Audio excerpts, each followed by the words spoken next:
Hello everyone, welcome to study with Arvind. हम सभी आज हल करेंगे पूरे 100 प्रश्न जो ब्रह्मास्त्र सीरीज आप सभी के लिए चलाई गई है।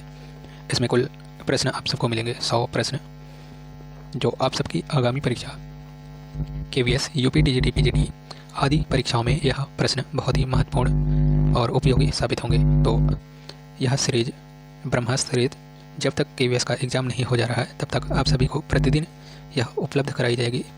इसके अलावा और भी क्लासेज उपलब्ध कराई जाएंगे आपके सिलेबस के अनुसार। तो चलिए देखते हैं आज की सीरीज ब्रह्मास्त्र का तीसरा भाग, जिसमें प्रश्नों की संख्या है कुल 100। तो पहला प्रश्न देखते हैं। डॉक्टर स्टेला क्रैमरिस ने सर्वप्रथम रूपम पत्रिका में अपने लेख में गगनेंद्र नाथ के चित्र प्रकाशित किए और उन्हें एक भारतीय घनवादी चित्रकार कहा। तो एक तो प्रश्न इसमें यह बनता है कि सर्वप्रथम गगनेंद्र नाथ टैगोर को भारतीय घनवादी चित्रकार किसने कहा? तो डॉक्टर स्टेला क्रैमरिस ने कहा। और इसका जो मूल प्रश्न है हमारा कि डॉक्टर स्टेला क्रैमरिस ने सर्वप्रथम रूपम पत्रिका में अपने लेख में गगनेंद्र नाथ के चित्र प्रकाशित किए और उन्हें एक भारतीय घनवादी चित्रकार कहा। तो कब कहा है? तो ऑप्शन ए 1925 में, बी 1922 में, सी 1917 में, डी 1938 में। तो इसका आंसर हो जाएगा ऑप्शन बी 1922 में। डॉक्टर स्टेला क्रैमरिस ने सर्वप्रथम रूपम पत्रिका में अपना लेख प्रकाशित किया और गगनेंद्र नाथ टैगोर के चित्र प्रकाशित किए और उन्हें भारतीय घनवादी चित्रकार कहा 1922 में। तो इसका आंसर हो जाएगा ऑप्शन बी। अगला प्रश्न है, भोदौर बहादुर नामक बाल साहित्य लिखा। भोदौर बहादुर नामक जो बाल साहित्य है उसके लेखक कौन है? ए अवनी बाबू ने, बी गगनेंद्र ने, सी यामिनी राय ने, डी अमृता ने। तो इसका आंसर हो जाएगा ऑप्शन बी, गगनेंद्र ने भोदौर बहादुर नामक बाल साहित्य लिखा है। तो इसका आंसर हो जाएगा ऑप्शन बी, गगनेंद्र ने। अगला प्रश्न है, गगनेंद्र का देहावसान 1938 ईस्वी में किस कारण से हुआ था? ए पक्षाघात से, बी दुर्घटना से, सी पीलिया से, डी कैंसर से।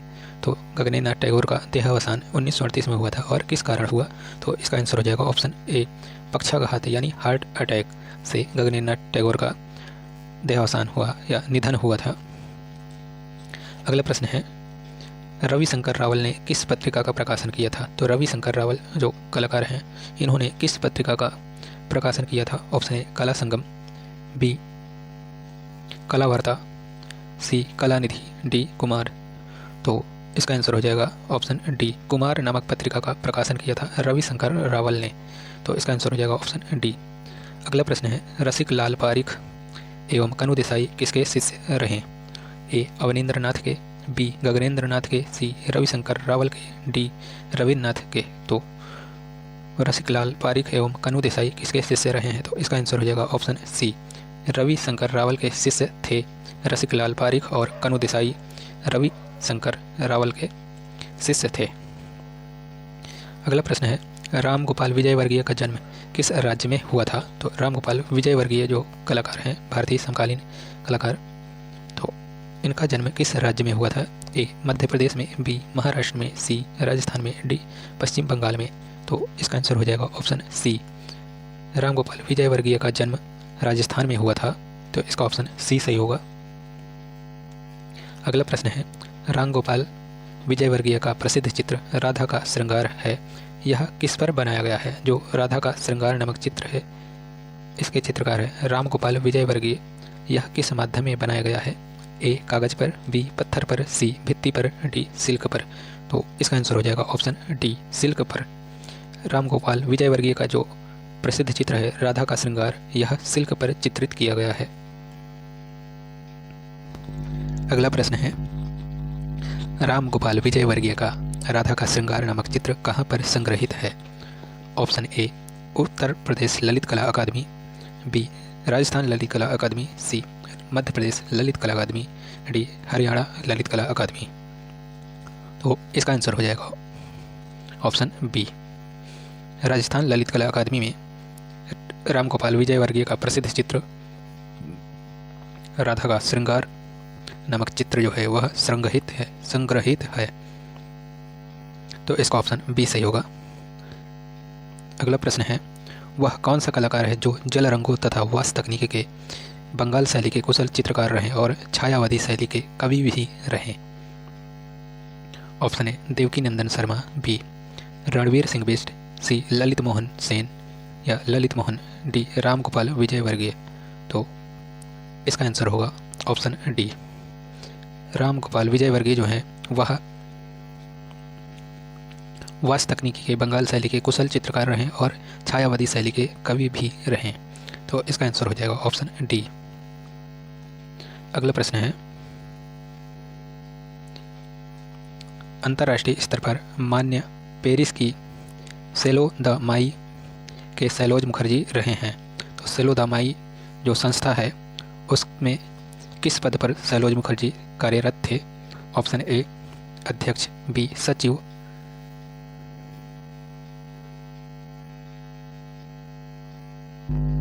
सी सदस्य, डी कोषाध्यक्ष।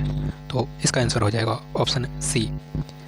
अंतर्राष्ट्रीय स्तर पर जो मान्य पेरिस की सोलो द माई में सैलोज मुखर्जी सदस्य के रूप में रहे हैं, तो इसका आंसर हो जाएगा ऑप्शन सी सदस्य। अगला प्रश्न है, निकोलस रोरी का जन्म 1874 ईस्वी में हुआ था। तो कहाँ पर हुआ था 1874 में? ए भारत में, बी इंग्लैंड में, सी श्रीलंका में, डी रूस में। जो निकोलस रोरी हैं वह कहाँ के चित्रकार हैं या उनका जन्म कहाँ पर हुआ था 1874 में? तो इसका आंसर हो जाएगा ऑप्शन डी, रूस के चित्रकार हैं निकोलस रोरिक। यह भारत में ही बस गए थे। यह पर्वतों की श्रृंखला चित्र बहुत चित्रित किए हैं। तो इसका आंसर हो जाएगा ऑप्शन डी। अगला प्रश्न है, निकोलस रोरिक भारत कब आए? ए 1925 में, बी 1924 में, सी 1923 में, डी 1922 में। तो निकोलस रोरिक जो हैं वह भारत कब आए? तो इसका आंसर हो जाएगा ऑप्शन बी, 1924 में निकोलस रोरिक भारत आए थे। अगला प्रश्न है, प्रश्न संख्या 14, हरे उन्नावी तथा हल्के गुलाबी रंगों के साथ सुनहरे रंग का प्रभाव उत्पादक किया? ए जॉर्ज कीट ने, बी सैलोज मुखर्जी ने, डी जैनुअल आबेदीन ने, सी निकोलस रोरिक ने। तो इसका आंसर हो जाएगा ऑप्शन सी, निकोलस रोरिक ने हरे उन्नावी तथा हल्के गुलाबी रंगों के साथ सुनहरे रंग का प्रभाव उत्पादक किया। तो इसका आंसर ऑप्शन सी सही होगा, निकोलस रोरिक। अगला प्रश्न है, जॉर्ज कीट का जन्म 1901 में हुआ था। ऑप्शन ए रूस में, बी श्रीलंका में, सी चीन में, डी भारत में। तो जॉर्ज कीट जो है वह जॉर्ज कीट का जन्म 1901 में कहाँ पर हुआ था या किस देश में हुआ था? तो इसका ऑप्शन होगा, आंसर होगा ऑप्शन बी, श्रीलंका में। जॉर्ज कीट का जन्म श्रीलंका में 1901 में हुआ था। अगला प्रश्न है, जॉर्ज कीट को सीलेन आर्ट क्लब का सदस्य मनोनीत किया गया। तो जॉर्ज कीट को सीलेन आर्ट क्लब का सदस्य मनोनीत कब किया गया? ए 1930 में, बी 1932 में, सी 1939 में, डी 1928 में। तो 1928 में जॉर्ज कीट को सीलेन आर्ट क्लब का सदस्य मनोनीत किया गया था। तो इसका आंसर होगा ऑप्शन डी, 1928। अगला प्रश्न है, जॉर्ज कीट ने कोलंबो की गौतमी विहार में गौतम बुद्ध के जीवन चरित्र अंकित किए, जो तैल माध्यम में आपकी कला शैली के सर्वोत्तम उदाहरण है। इस चित्रांकन का समय बताइए।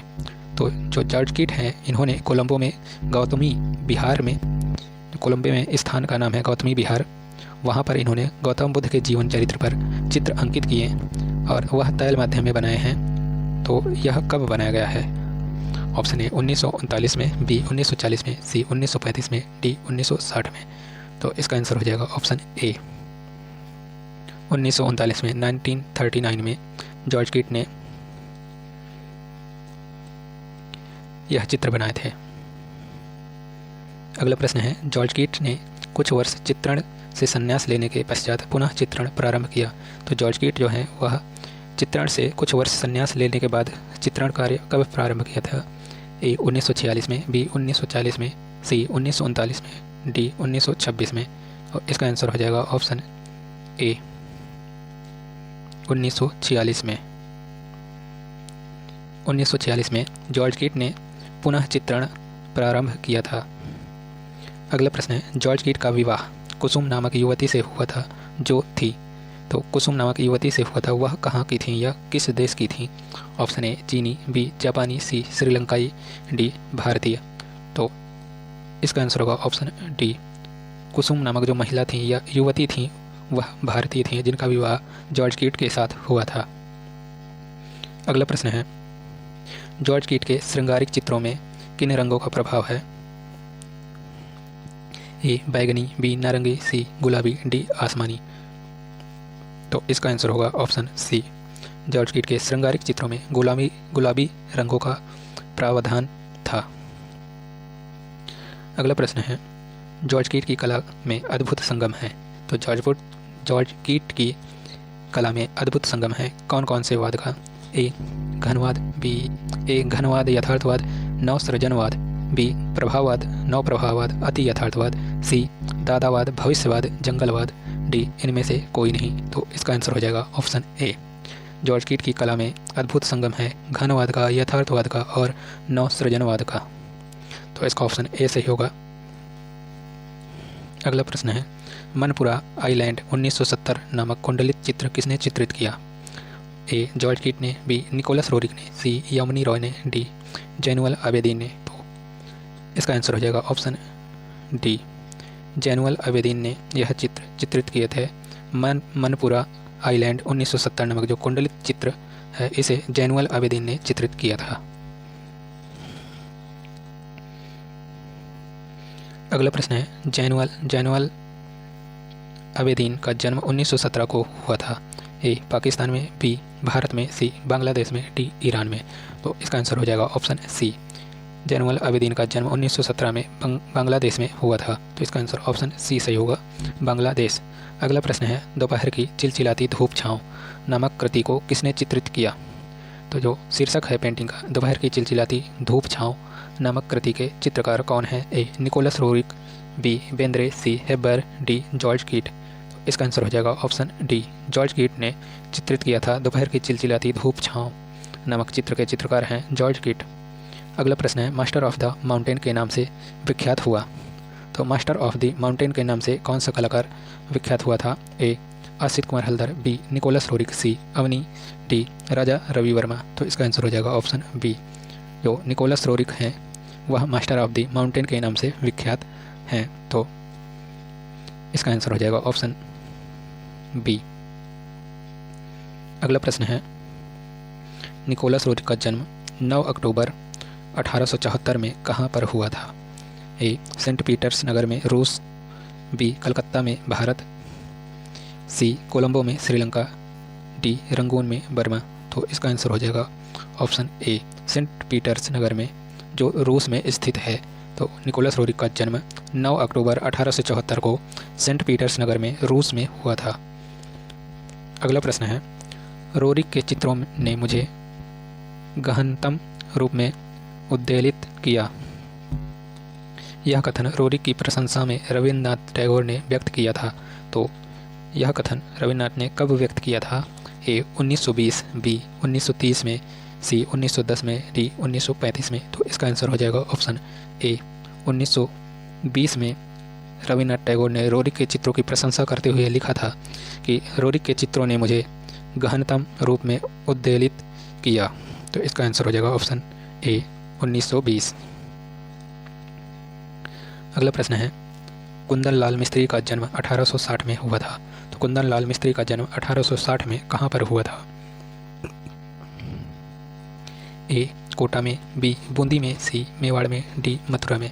तो कुंदन लाल मिस्त्री का जन्म 1860 में कहाँ पर हुआ था? ए कोटा में, बी बूंदी में, सी मेवाड़ में, डी मथुरा में। तो इसका आंसर हो जाएगा ऑप्शन सी, मेवाड़ में हुआ था कुंदन लाल मिस्त्री का जन्म 1860 में। तो इसका आंसर ऑप्शन सी सही होगा। अगला प्रश्न है, विद्यार्थी जीवन में कुंदन लाल मिस्त्री ने पुरस्कार प्राप्त किया था। तो विद्यार्थी जीवन में कुंदन लाल मिस्त्री ने पुरस्कार कब प्राप्त किया था? पुरस्कार कौन सा पुरस्कार प्राप्त किया था विद्यार्थी जीवन में? तो option A Padma Vibhushan, B Nobel पुरस्कार, सी चित्रकला भूषण, डी वेलिंगटन पुरस्कार। तो इसका आंसर हो जाएगा ऑप्शन डी। कुंदन लाल मिस्त्री ने अपने विद्यार्थी जीवन में पुरस्कार प्राप्त किया था? वेलिंगटन पुरस्कार। तो इसका ऑप्शन डी सही होगा। अगला प्रश्न है, चित्र नैपुण्य शिल्प ज्ञान आदि से कुंदनलाल को कब पुरस्कृत किया गया था? चित्र नैपुण्य शिल्प ज्ञान आदि से कुंदनलाल मिस्त्री को पुरस्कृत किया गया था? ए 1908 में, बी 1915 में, सी 1908 में, बी 1915 में, सी 1889 में, डी 1886 में। तो इसका आंसर हो जाएगा ऑप्शन ए 1908 में। चित्र नैपुण्य चित्र नैपुण्य शिल्प ज्ञान आदि से कुंदनलाल मिस्त्री को 1908 में पुरस्कृत किया गया था। तो इसका आंसर होगा ऑप्शन ए। अगला प्रश्न है, भावेश चंद्र सान्याल की कृति ब्रोडिंग मोड का चित्रांकन हुआ? भावेश चंद्र सान्याल की कृति ब्रोडिंग मोड का चित्रांकन कब हुआ था? ए या ब्रोडिंग मोड चित्रांकन किस माध्यम में हुआ था? ए जल रंग में, बी टेम्परा में, सी तैल रंग में, डी पेस्टल में। तो इसका आंसर हो जाएगा ऑप्शन सी। जो भावेश चंद्र सान्याल द्वारा चित्रित कृति है ब्रोडिंग मोड, वह किस माध्यम में है?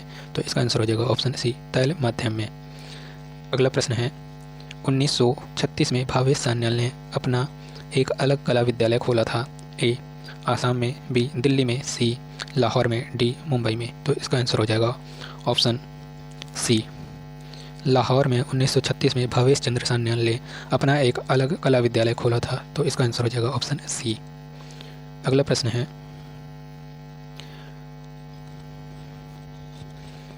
भावेश सान्याल को पॉलिटेक्निक के कला विभाग के अध्यक्ष नियुक्त हुए? तो भावेश सान्याल को पॉलिटेक्निक के कला विद्यालय के या कला विभाग के अध्यक्ष नियुक्त कब किया गया था? ए 1952 में, बी 1950 में, बी 1950 में, सी 1955 में, डी 1956 में। तो इसका आंसर हो जाएगा ऑप्शन ए 1952 में भावेश चंद्र सान्याल को पॉलिटेक्निक के कला विभाग के अध्यक्ष नियुक्त हुए। तो इसका आंसर हो जाएगा ऑप्शन ए 1952 में। अगला प्रश्न है, भावेश सान्याल को नेपाल सरकार ने कला शिक्षा सलाहकार बनाया था? तो भावेश चंद्र सान्याल को नेपाल सरकार ने कला शिक्षक या कला शिक्षा सलाहकार कब बनाया था? ए 1963 में, बी 1955 में, सी 1992 में, डी 1959 में। तो इसका आंसर हो जाएगा ऑप्शन बी 1955 में नेपाल सरकार ने भावेश चंद्र सान्याल को कला शिक्षा सलाहकार बनाया था। तो इसका ऑप्शन बी सही होगा। अगला प्रश्न है, घूंघट या पर्दे में ढकी नारी आकृतियाँ के चित्र निराशा तथा फटी आँखों से अज्ञान, व्यथा अथवा रहस्य की ओर संकेत करते हैं। यह विशेषता किसकी कला में दिखाई पड़ती है? ए कंवल कृष्ण, बी भावेश चंद्र सान्याल या भावेश सान्याल, सी के S Kulkarni, D MF. Hussain. तो इसका आंसर हो जाएगा ऑप्शन बी। घूंघट या पर्दे में ढकी नारी आकृतियों के चित्र निराशा तथा फटी आंखों से अज्ञान, व्यथा अथवा रहस्य की ओर संकेत करते हैं। यह विशेषता भावेश सान्याल के चित्रों में देखने को मिलती है। तो इसका ऑप्शन बी सही होगा, भावेश सान्याल। अगला प्रश्न है, भावेश सान्याल चित्रण के अतिरिक्त और किस रूप में सिद्धहस्त थे? ए वास्तुकार के रूप में, बी मूर्तिकार के रूप में, सी वादक के रूप में, डी फोटोग्राफर के रूप में। तो इसका आंसर हो जाएगा ऑप्शन बी, मूर्तिकार के रूप में सिद्धहस्त कलाकार थे। तो इसका ऑप्शन बी सही होगा।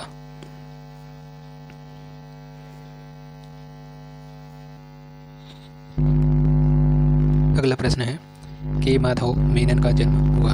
के माधव मेनन का जन्म कहाँ हुआ था? ए महाराष्ट्र में, बी उत्तर प्रदेश में, सी आसाम में, डी केरल में।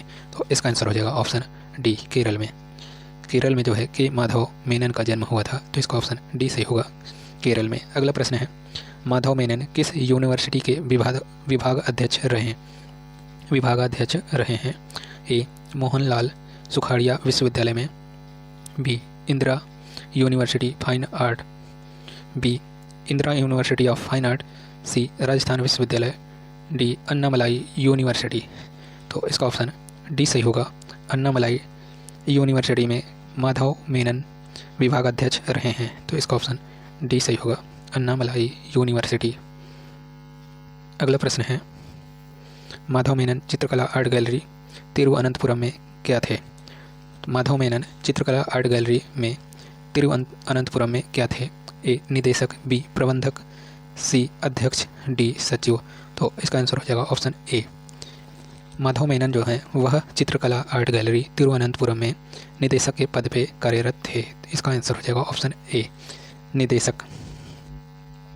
अगला प्रश्न है, एन.एस. बेंद्रे को भारत सरकार ने पद्मश्री की उपाधि से सम्मानित किया। एन.एस. बेंद्रे को भारत सरकार ने पद्मश्री की उपाधि से कब सम्मानित किया था? तो ऑप्शन ए 1970 में, बी 1969 में, सी 1945 में, डी 1940 में। तो इसका आंसर हो जाएगा ऑप्शन बी 1969 में। एन.एस. बेंद्रे यानी नारायण श्रीधर बेंद्रे, इनका पूरा नाम है नारायण श्रीधर बेंद्रे। इन्हें जो है भारत सरकार ने पद्मश्री से सम्मानित किया था 1969 में। ऑप्शन बी सही होगा। अगला प्रश्न है, बेंद्रे 1947 में कितने समय के लिए अमेरिका व लंदन गए थे? ए 2 माह के लिए, बी 4 माह के लिए, सी 3 माह के लिए, डी 6 माह के लिए। तो इसका आंसर हो जाएगा ऑप्शन डी 6 माह के लिए एन.एस. बेंद्रे अमेरिका व लंदन गए थे। तो इसका आंसर हो जाएगा ऑप्शन डी। अगला प्रश्न है, राष्ट्रीय ललित कला अकादमी में बेंद्रे को फेलो प्रदान किया गया। तो राष्ट्रीय ललित कला अकादमी द्वारा नारायण श्रीधर बेंद्रे को फेलोशिप कब प्रदान किया गया? ए 1969 में, बी 1975 में, सी 1976 में, डी 1974 में। इसका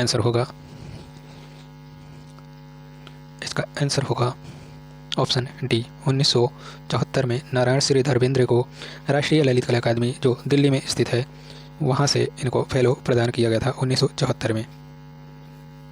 अगला प्रश्न है, बेंद्रे को शांति निकेतन दीक्षांत समारोह में कौन सा पुरस्कार प्रदान किया गया? ए गगनेंद्र अवनी पुरस्कार, बी पद्मश्री पुरस्कार, सी कला भूषण सम्मान, डी नोबेल पुरस्कार। तो इसका आंसर हो जाएगा ऑप्शन ए, नारायण श्रीधर बेंद्रे को शांति निकेतन दीक्षांत समारोह में गगनेंद्र अवनी पुरस्कार से सम्मानित किया गया। तो इसका आंसर होगा ऑप्शन ए।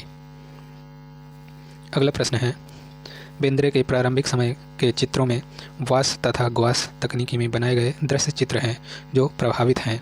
ए प्रभाववाद अभिव्यंजनावाद, बी नवशास्त्रीयवाद प्रभाववाद, सी यथार्थवाद अति यथार्थवाद, डी जंगलवाद दातावाद। तो इसका आंसर हो जाएगा ऑप्शन ए, प्रभाववाद अभिव्यंजनावाद से बेंद्रे के प्रारंभिक चित्र जो वास तथा ग्वास शैली में बनाए गए थे वह प्रभाववाद और अभिव्यंजनावाद से प्रभावित हैं। तो इसका आंसर हो जाएगा ऑप्शन ए। अगला प्रश्न है, कला मूक संभाषण है, बल्कि कहें कि वह इससे भी अधिक है। कला स्वानुभवों को व्यक्त करने का साधन है, हालांकि बिल्कुल अपने ढंग का निराला जो भाषा की गड़बड़ी भरे अर्थों की उलझन से परे है। मैं इन 2 ध्येयों को लक्ष्य कर पेंट करता हूँ, एक तो यह कि दूसरों से संभाषण कर सकूँ और दूसरा कला के माध्यम से स्वयं को व्यक्त कर सकूँ। उपर्युक्त विचार किस कलाकार का है? ए के हैबर, बी M.F. हुसैन, सी सतीश गुजराल, डी N.S. बेंद्रे। तो इसका आंसर हो जाएगा ऑप्शन डी। यह कथन जो है N.S. बेंद्रे यानी नारायण श्रीधर बेंद्रे का था। अगला प्रश्न है, बेंद्रे ने 1960 के पश्चात प्रयोग किए हैं। ए यथार्थवादी, बी घनवादी, सी प्रभाववादी, डी अमूर्त अभिव्यंजनावादी।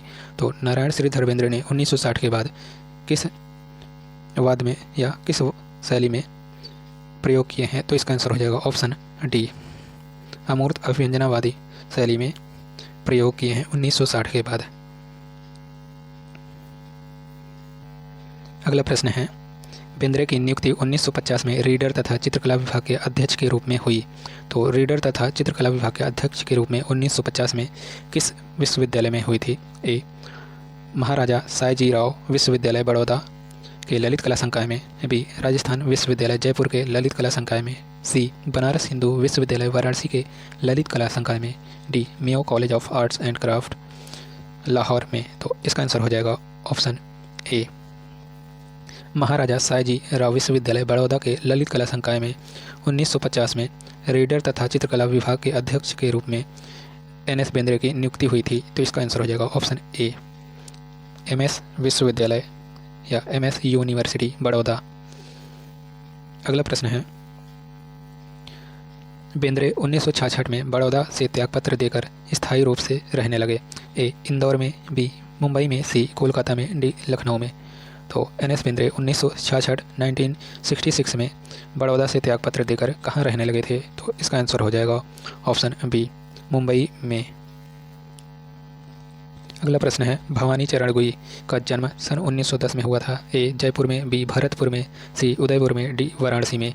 तो इसका आंसर हो जाएगा ऑप्शन डी, वाराणसी में हुआ था। भवानी चरण गुई का जन्म 1910 में वाराणसी में हुआ था। तो इसका आंसर हो जाएगा ऑप्शन डी। अगला प्रश्न है, भवानी शंकर गुई ने जल रंगों से यूरोपियन यथार्थवादी पद्धति द्वारा नए रूप में अभिव्यक्ति दी। ए. उत्तर प्रदेश के जनजीवन की, बी. पंजाब के जनजीवन की, सी. राजस्थान के जनजीवन की, डी. बिहार के जनजीवन की।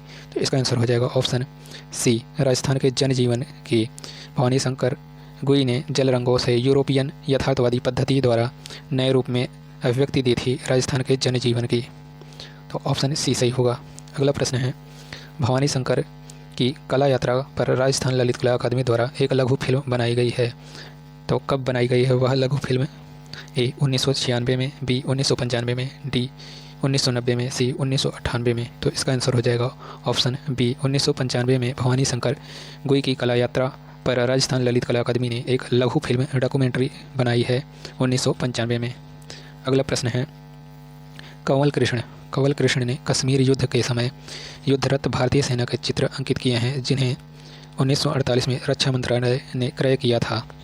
तो वह इन्होंने कितने चित्र युद्धरत भारतीय सेना के चित्र अंकित किए हैं? तो ऑप्शन ए 80 चित्र, बी 50 चित्र, सी 75 चित्र, डी 60 चित्र। तो इसका आंसर हो जाएगा ऑप्शन डी, 60 चित्र इन्होंने चित्रित किए थे भारतीय सेना के। जब कश्मीर में युद्ध चल रहा था 1948 में, रक्षा मंत्रालय ने इन चित्रों को खरीद लिया था। अगला प्रश्न है, कंवल कृष्ण के चित्रण में विशेष कुशलता रही है। ए. जल रंगों तथा ग्राफिक में, बी. केवल जल रंगों में, सी. केवल ग्राफिक में, डी. तैल चित्रण तथा टेम्परा में। तो इसका आंसर हो जाएगा ऑप्शन ए, कंवल कृष्ण जो है जल रंगों तथा ग्राफिक चित्रण में विशेष कुशलता रही है। तो इसका आंसर हो जाएगा ऑप्शन ए। अगला प्रश्न है, के हेब्बर का जन्म 1912 में हुआ था। ए. राजस्थान में, बी. महाराष्ट्र में, सी. कर्नाटक में, डी. आंध्र प्रदेश में। तो इसका आंसर हो जाएगा ऑप्शन सी, कर्नाटक में हुआ था के हेब्बर का जन्म 1912 में। अगला प्रश्न है, के हेब्बर को कितने बार ललित कला अकादमी नई दिल्ली से पुरस्कृत किया गया? ए. 2 बार, बी. 1 बार, सी. 1 बार भी नहीं, डी. 3 बार। तो इसका आंसर होगा ऑप्शन डी, 3 बार। राष्ट्रीय ललित कला अकादमी नई दिल्ली द्वारा के हेब्बर को पुरस्कृत किया गया था 3 बार। अगला प्रश्न है, भारत सरकार द्वारा हेब्बर को पद्मश्री सम्मान प्रदान किया गया। ए. 1935 में, बी. 1961 में, सी. 1969 में, डी. 1989 में। तो इसका आंसर होगा ऑप्शन बी, 1961 में भारत सरकार द्वारा के हेब्बर को पद्मश्री पुरस्कार से सम्मानित किया गया था। तो इसका ऑप्शन बी सही होगा। अगला प्रश्न है, के हेब्बर को पद्म भूषण से कब सम्मानित किया गया? ए. 1989 में, बी. 1990 में, सी. 1995 में, डी. 1996 में। तो इसका आंसर हो जाएगा ऑप्शन ए, 1989 में के हेब्बर को पद्म भूषण से सम्मानित किया गया था। तो इसका ऑप्शन ए सही होगा। अगला प्रश्न है, हेब्बर को 1990 में किस सम्मान से सम्मानित किया गया था? ए. पद्मश्री, बी. कला भूषण, सी. गगनेंद्र अवनी, डी. महाराष्ट्र गौरव। तो इसका आंसर हो जाएगा ऑप्शन डी, महाराष्ट्र गौरव पुरस्कार से 1990 में के हेब्बर को सम्मानित किया गया था।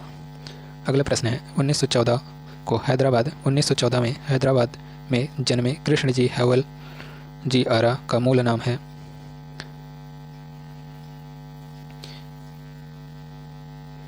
ऑप्शन है कृष्णकांत, बी. श्यामलाल, सी. किशन, डी. नंदलाला। तो इसका आंसर हो जाएगा ऑप्शन सी, किशन नाम है। कृष्ण जी हवल आरा जी का मूल नाम किशन है, जो 1914 में हैदराबाद में जन्मे थे। कृष्ण जी हवल जी आरा, इनका मूल नाम किशन है। अगला प्रश्न है, 1944 में आरा को किस चित्र के लिए गवर्नर पुरस्कार मिला था? ए. चक्की पीसने वाले, बी. हरा सेब, सी. Maratha battle, D. कोना। तो इसका आंसर हो जाएगा ऑप्शन सी, मराठा बैटल के लिए 1944 में आरा को गवर्नर पुरस्कार मिला था। तो इसका आंसर ऑप्शन सी सही होगा, मराठा बैटल। अगला प्रश्न है, वह कौन सा कलाकार है जो भीलों के चितेरे के रूप में विख्यात है? ए. भूरी सिंह शेखावत, बी. M.F. हुसैन, सी. मंजीत बाबा, डी. गोवर्धन लाल जोशी बाबा। तो इसका आंसर हो जाएगा ऑप्शन डी, गोवर्धन लाल जोशी बाबा जो हैं वह भीलों के चितेरे के रूप में प्रसिद्ध हैं। तो इसका आंसर हो जाएगा ऑप्शन डी, गोवर्धन लाल जोशी बाबा। अगला प्रश्न है, गोवर्धन लाल जोशी का जन्म 1914 में किस जनपद में हुआ था? ए. भरतपुर में, बी. दौसा में, सी. उदयपुर में, डी. जयपुर में। तो गोवर्धन लाल जोशी जो हैं वह राजस्थान के किस जिले में पैदा हुए थे या जन्म हुआ था 1914 में? तो इसका आंसर हो जाएगा ऑप्शन सी, 1914 में राजस्थान के उदयपुर जिले में इनका जन्म हुआ था। तो ऑप्शन सी सही होगा। अगला प्रश्न है, गोवर्धन लाल जोशी को राजस्थान ललित कला अकादमी ने कलाविद सम्मान से सुशोभित किया? ए. 1950 में, बी. 1947 में, डी. 1998 में, सी. 1936 में। तो इसका आंसर हो जाएगा ऑप्शन बी, 1947 में गोवर्धन लाल जोशी को राजस्थान ललित कला अकादमी ने कलाविद सम्मान से सुशोभित किया था। तो इसका आंसर हो जाएगा ऑप्शन बी, 1947 में। अगला प्रश्न है, भूरी सिंह शेखावत की शैली मुख्यतः रही है? ए. प्रतीकवादी, बी. अभिव्यंजनावादी, सी. यथार्थवादी, डी. घनवादी। तो भूरी सिंह शेखावत की शैली रही है, तो इसका आंसर हो जाएगा ऑप्शन सी, यथार्थवादी शैली रही है भूरी सिंह शेखावत की। तो इसका आंसर हो जाएगा ऑप्शन सी। अगला प्रश्न है, भूरी सिंह शेखावत की मृत्यु 52 वर्ष की अल्पायु में हो गई थी? ए. 1968 में, बी. 1965 में, सी. 1950 में, डी. 1985 में। तो इसका आंसर हो जाएगा ऑप्शन ए, 1968 में 52 वर्ष की अल्पायु में भूरी सिंह शेखावत की मृत्यु हो गई थी। इसका आंसर होगा ऑप्शन ए। अगला प्रश्न है, देवयानी कृष्ण को त्रिनाले भारत में पुरस्कार प्राप्त हुआ था? ए. 1950 में, बी. 1966 में, सी. 1968 में, डी. 1958 में। तो इसका आंसर हो जाएगा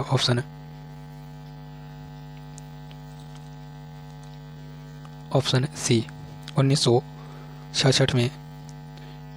बी ऑप्शन है, सी है 1968। तो इसका ऑप्शन 1968 सही होगा, ऑप्शन सी। देवयानी कृष्ण को त्रिनाले भारत में पुरस्कार प्राप्त हुआ था 1968 में। तो इसका आंसर होगा ऑप्शन सी। अगला प्रश्न है, सहवाग चावड़ा का जन्म 1914 में हुआ? एक. हिंदू परिवार में, बी. जैन परिवार में, सी. सिख परिवार में, डी. पारसी परिवार में। तो सहवाग चावड़ा का जन्म 1914 में किस परिवार में हुआ था? तो इसका आंसर हो जाएगा ऑप्शन डी, पारसी परिवार में। तो ऑप्शन डी सही होगा। अगला प्रश्न है, महान कला आधुनिक या प्राचीन नहीं होती, अर्थात उसे किसी समय विशेष की सीमा में नहीं बांधा जा सकता। वह चिरंतन होती है तथा उन विशेषताओं को लेकर सदा फलती फूलती है जो उसे शाश्वत और अमर बनाते हैं। यह उक्त कथन किसका है? ए. F.N. सूजा का, बी. M.F. हुसैन का, सी. P.T. रेड्डी का, डी. सतीश गुजराल का। तो इसका आंसर हो जाएगा ऑप्शन बी, M.F. हुसैन का। यह उक्त कथन है M.F. हुसैन का। तो इसका आंसर हो जाएगा ऑफ मकबूल फिदा हुसैन। अगला प्रश्न है, 1941 में मुंबई के दूसरे नंबर के होर्डिंग पेंटर के रूप में प्रसिद्ध हुए थे? ए. बेंद्रे, बी. हेबर, सी. हुसैन, डी. राजा। तो इसका आंसर हो जाएगा ऑप्शन सी, हुसैन जो है 1941 में मुंबई के दूसरे नंबर के होर्डिंग पेंटर के रूप में प्रसिद्ध हुए थे। तो इसका ऑप्शन सी सही होगा, हुसैन।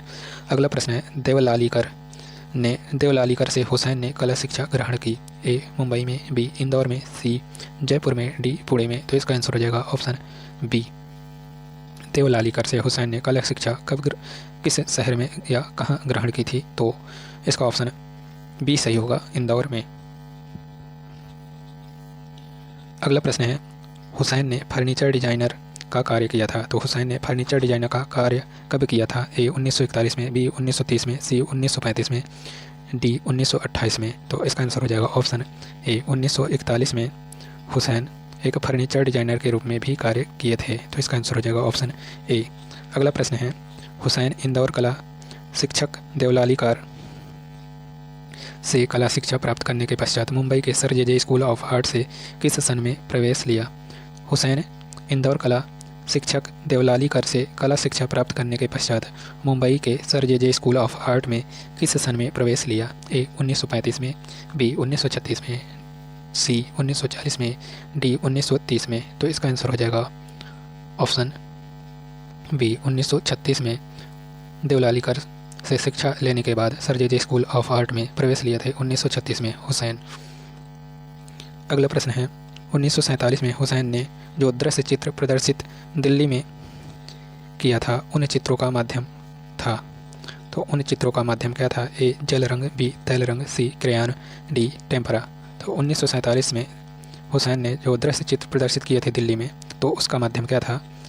तो इसका आंसर होगा ऑप्शन ए जल रंग।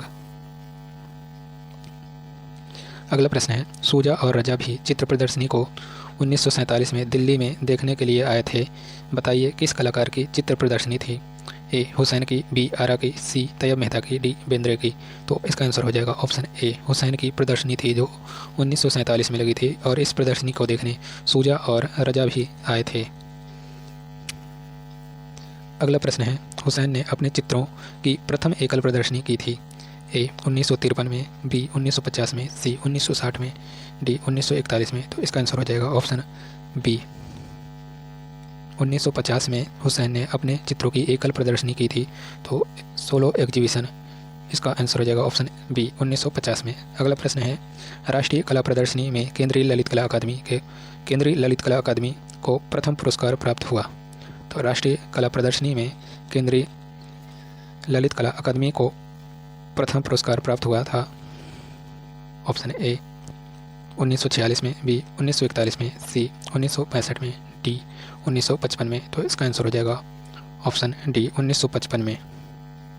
1955 में एम.एफ. हुसैन को राष्ट्रीय कला प्रदर्शनी में केंद्रीय ललित कला अकादमी से प्रथम पुरस्कार प्राप्त हुआ था 1955 में। अगला प्रश्न है 1971 में हुसैन के चित्र पिकासो के चित्रों के साथ प्रदर्शित हुए थे। ए ब्राज़ील में, बी इंडोनेशिया में, सी फ्रांस में, डी भारत में। तो इसका आंसर हो जाएगा ऑप्शन ए ब्राज़ील में हुसैन के चित्र 1971 में पिकासो के साथ प्रदर्शित हुए थे। तो इसका आंसर हो जाएगा ऑप्शन ए। अगला प्रश्न है through the eyes of A painter नामक हुसैन की लघु फिल्म को बर्लिन महोत्सव में गोल्डन पुरस्कार मिला था। तो कब मिला था? ऑप्शन ए 1961 में, बी 1971 में, सी 1968 में, डी 1946 में।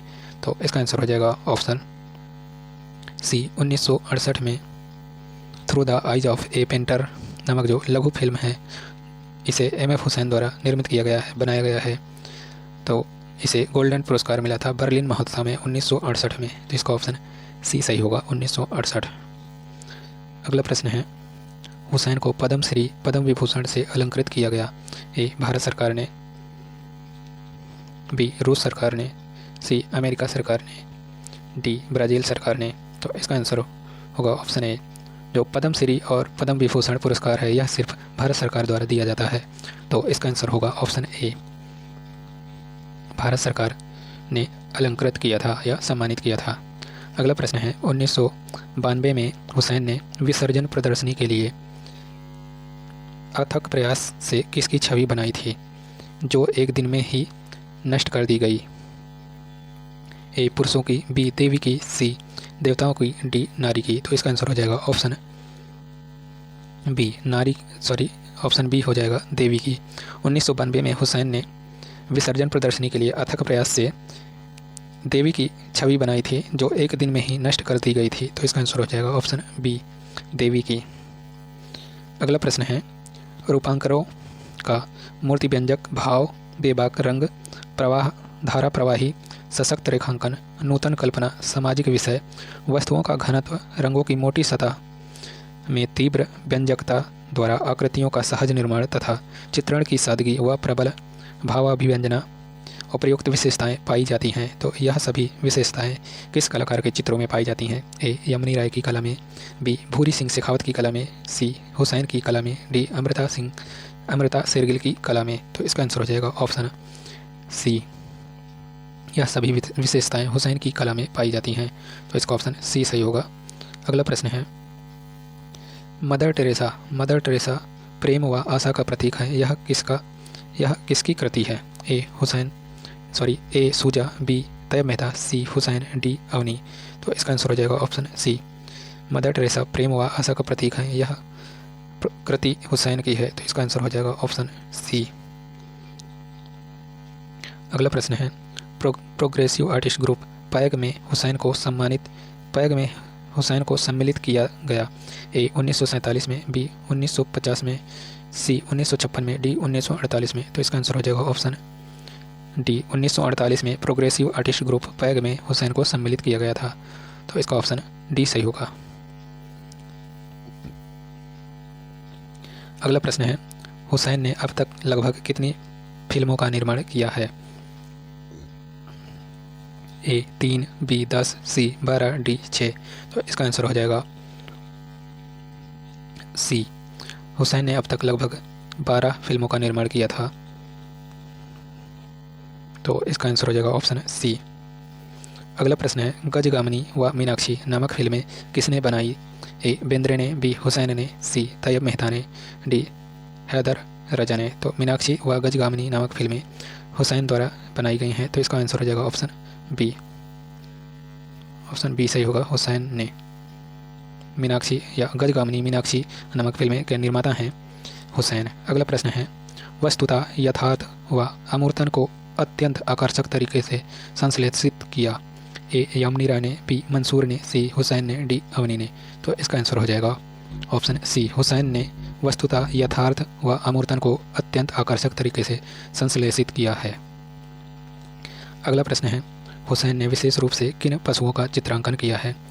ए घोड़ा व बैल, बी जिराफ व भैंस, सी हाथी व हिरण, डी बकरी व कुत्ता। तो इसका आंसर हो जाएगा ऑप्शन ए। घोड़ा व बैल को हुसैन ने विशेष रूप से चित्रांकन किया है, तो इसका आंसर हो जाएगा ऑप्शन ए, घोड़ा व बैल। अगला प्रश्न है, हुसैन को डॉक्टर की मानद उपाधि मिली थी। तो मानद उपाधि डॉक्टर की किस विश्वविद्यालय मिली थी? किस विश्वविद्यालय के द्वारा मिली थी हुसैन को? तो इसका ऑप्शन ए है उदयपुर तथा रविंद्र भारती विश्वविद्यालय कोलकाता से, बी है हैदराबाद तथा राजकीय ललित कला विश्वविद्यालय पटना से, सी है चंडीगढ़ तथा एमएस विश्वविद्यालय बड़ोदरा से, डी है मैसूर तथा बनारस विश्वविद्यालय से। तो हुसैन को डॉक्टर की मानद उपाधि मिली थी, तो इसका आंसर हो जाएगा ऑप्शन डी, मैसूर तथा बनारस विश्वविद्यालय से हुसैन को डॉक्टर की मानद उपाधि मिली थी। अगला प्रश्न है, कल्पना नामक फिल्म किस कलाकार की है? तो कल्पना नामक फिल्म जो है वह किस कलाकार की है? ए उदय शंकर की, बी बेंद्रे की, सी अनिल कपूर की, डी हुसैन की। तो इसका आंसर हो जाएगा ऑप्शन ए। कल्पना नामक फिल्म जो है उदय शंकर की है, तो इसका आंसर हो जाएगा ऑप्शन ए, उदय शंकर। अगला प्रश्न है, आकृतियाँ छोटी व विशालकाय सिर होने पर भी मुख सर्वांगीण भाव व्यक्त करने में सक्षम है, यह विशेषता किस कलाकार के चित्रांकन में पाई जाती है? ए केसीएस पर्णिकर, बी विमल दासगुप्त, सी ए रामचंद्रन, डी भूपेन खक्कर। तो यह सभी विशेषताएं किस कलाकार के चित्रों में पाई जाती हैं? तो इसका आंसर हो जाएगा ऑप्शन ए। केसीएस पर्णिकर के चित्रों में आकृतियाँ छोटी व विशालकाय सिर होने पर भी मुख सर्वांगीण भाव व्यक्त करने में सक्षम है, यह विशेषता पाई जाती है केसीएस पर्णिकर के चित्रांकन में। अगला प्रश्न है, पर्णिकर ने मृत्यु से कुछ वर्ष पूर्व अपनी लगभग कितनी कलाकृतियाँ केरल की जनता को समर्पित कर दी थी? ए 58, बी 50, सी 10, डी 80। इसका आंसर हो जाएगा ऑप्शन बी। पर्णिकर ने अपने मृत्यु के कुछ वर्ष पूर्व अपनी लगभग 50 कलाकृतियाँ केरल की जनता को समर्पित कर दी थीं, तो इसका ऑप्शन बी सही होगा। अगला प्रश्न है, विमल दासगुप्त का जन्म 1917 में हुआ था। ए बंगाल में, बी बिहार में, सी उत्तर प्रदेश में, डी महाराष्ट्र में। तो इसका आंसर हो जाएगा ऑप्शन ए, बंगाल में विमल दासगुप्त का जन्म हुआ था 1917 में, तो इसका आंसर हो जाएगा ऑप्शन ए। अगला प्रश्न है, 1961 में यूरोप की यात्रा के पश्चात विमल दासगुप्त की कला में समावेश हुआ। ए प्रभाववादी प्रवृत्ति का, बी घनवादी प्रवृत्ति का, सी प्रतीकवादी प्रवृत्ति का, डी अमूर्तन प्रवृत्ति का। तो इसका आंसर हो जाएगा ऑप्शन डी, अमूर्तन प्रवृत्ति का प्रवेश हुआ था 1961 में यूरोप की यात्रा के पश्चात विमल दास की कला में। तो इसका ऑप्शन डी सही होगा। अगला प्रश्न है, मोर को अनेक रूपों, मुद्राओं एवं भावों में चित्रित करने में अति कुशल थे। ए सतीश गुजराल, बी देवकी नंदन शर्मा, सी देवकी ऑप्शन फिर से देखेंगे एक बार। ए सतीश गुजराल, बी देवकी शर्मा, देवकी नंद शर्मा। तो यह ऑप्शन बी और सी थोड़ा कन्फ्यूजन है, इसमें ध्यान दीजिएगा आप लोग। ऑप्शन ए है सतीश गुजराल, बी देवकी नंद शर्मा, सी देवकी नंदन शर्मा, डी भवानी चरण गुई। तो वह कौन सा कलाकार है जो मोर को अनेक रूपों या मुद्राओं व भावों में चित्रित करने में अति कुशल थे? तो इसका आंसर हो जाएगा ऑप्शन सी देवकी नंदन शर्मा। देवकी नंदन शर्मा राजस्थान के चित्रकार हैं और इन्हें पक्षी चित्रकार के रूप में जाना जाता है। तो इसका आंसर हो जाएगा ऑप्शन सी देवकी नंदन शर्मा। अगला प्रश्न है, त्रिवेणी कला संगम। त्रिवेणी कला संगम 1945 से 1955 ईस्वी तक तथा दिल्ली शिल्पी चक्र के संस्थापक सदस्य भी रहे हैं। ए कृष्ण एन रेड्डी, बी कृष्ण खन्ना, सी के एस कुलकर्णी, डी विमल दास। तो इसका आंसर हो जाएगा ऑप्शन सी के एस कुलकर्णी जो है यह त्रिवेणी कला संगम 1945 से 1955 तक कार्यरत थे यहाँ पर तथा दिल्ली शिल्पी चक्र के संस्थापक सदस्य भी रहे हैं। तो इसका आंसर हो जाएगा ऑप्शन सी। अगला प्रश्न है, 1972 से 1978 ईस्वी तक कुलकर्णी बनारस हिंदू विश्वविद्यालय वाराणसी में ललित कला संकाय में रहे हैं। तो किस पद पर रहे हैं? ए रीडर, बी व्याख्याता, सी विभाग अध्यक्ष, डी डीन। तो इसका आंसर हो जाएगा ऑप्शन डी। इसका आंसर हो जाएगा ऑप्शन डी। 1972 से 1978 तक के एस कुलकर्णी बनारस हिंदू विश्वविद्यालय में ललित कला संकाय में डीन के पद पर रहे हैं। तो इसका आंसर ऑप्शन डी सही होगा। अगला प्रश्न है, जया अप्पा स्वामी चित्रांकन के अतिरिक्त और किस विधा से संबंध रखती हैं? ए नृत्य से, बी संगीत से, सी लेखन से, डी गीत से। तो इसका आंसर हो जाएगा ऑप्शन सी। जया अप्पा स्वामी चित्रांकन के अतिरिक्त लेखन विधा से संबंध रखती हैं। तो इसका आंसर हो जाएगा ऑप्शन सी।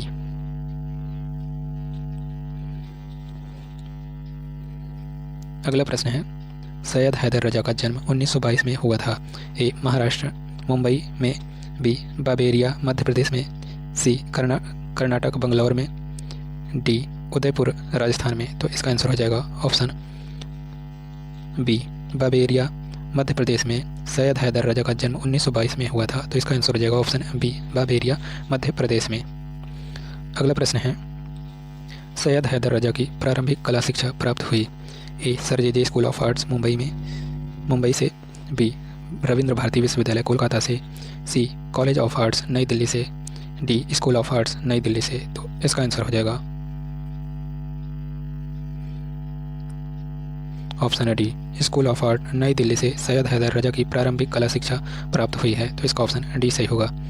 अगला प्रश्न है, और आज की श्रृंखला ब्रह्मास्त्र सीरीज का यह आखिरी प्रश्न है। ब्रह्मास्त्र सीरीज तीसरी श्रृंखला का आखिरी प्रश्न 100वां प्रश्न है, रजा ने sir J school of arts Mumbai से कला शिक्षा ग्रहण की थी। ए नौकरी करते हुए, बी व्यवसाय करते हुए, सी बेरोजगारी झेलते हुए, डी इनमें से कोई नहीं। तो इसका आंसर हो जाएगा ऑप्शन ए नौकरी करते हुए राजा ने sir J school of art Mumbai से कला शिक्षा ग्रहण की थी। तो इसका आंसर हो जाएगा ऑप्शन ए। तो कैसी लगी आज की क्लास कमेंट बॉक्स में ज़रूर बताइएगा। Thanks for watching this video.